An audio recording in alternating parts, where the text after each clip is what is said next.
જોઈ રહ્યા છો ગુજરાતની એક એવી ચેનલ કે જે તમારા શહેરના પળે પળના સમાચારો તમારા સુધી પહોંચાડે છે। સ્વાગત છે આપનું A1 અભિક્રાઇમ ન્યૂઝમાં।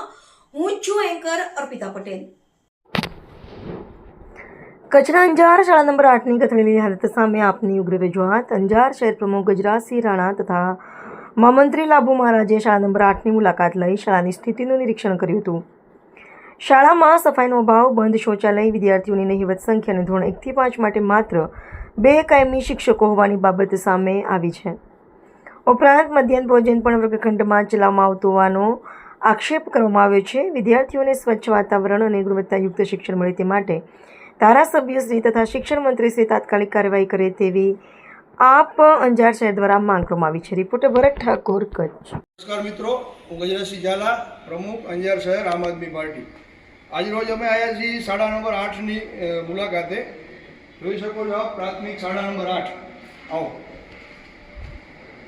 શાળા નંબર 8 આવતા પહેલાં સૌપ્રથમ તો સ્વચ્છતા અભિયાન સારું, સ્વચ્છ શહેર, સ્વચ્છ સ્કૂલ।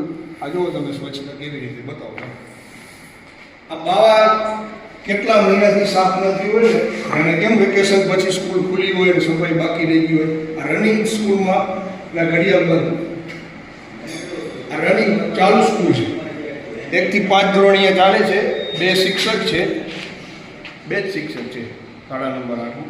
આવા બીજો રૂમ તમે બતાવો।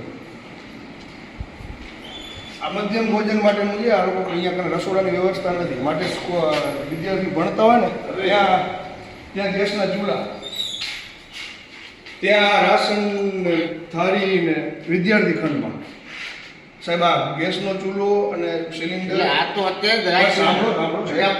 સાંભળો, આ અહીંયા કોને વિદ્યાર્થી ખંડમાં રાખવાથી નુકસાનકારક છે। આને કાંઈ થશે ને તો બાળકોને એની જવાબદારી પછી કાંઈ પણ બનાવ બનશે ને જવાબદારી તમારી આવશે। એટલે એના માટે થોડું તમે સાવચેત રહેજો, એટલે થોડું ધ્યાન રાખજો એમ।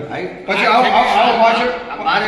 પાછળ આપણે શૌચાલયની લઈ આવો, શૌચાલય જોઈ લો।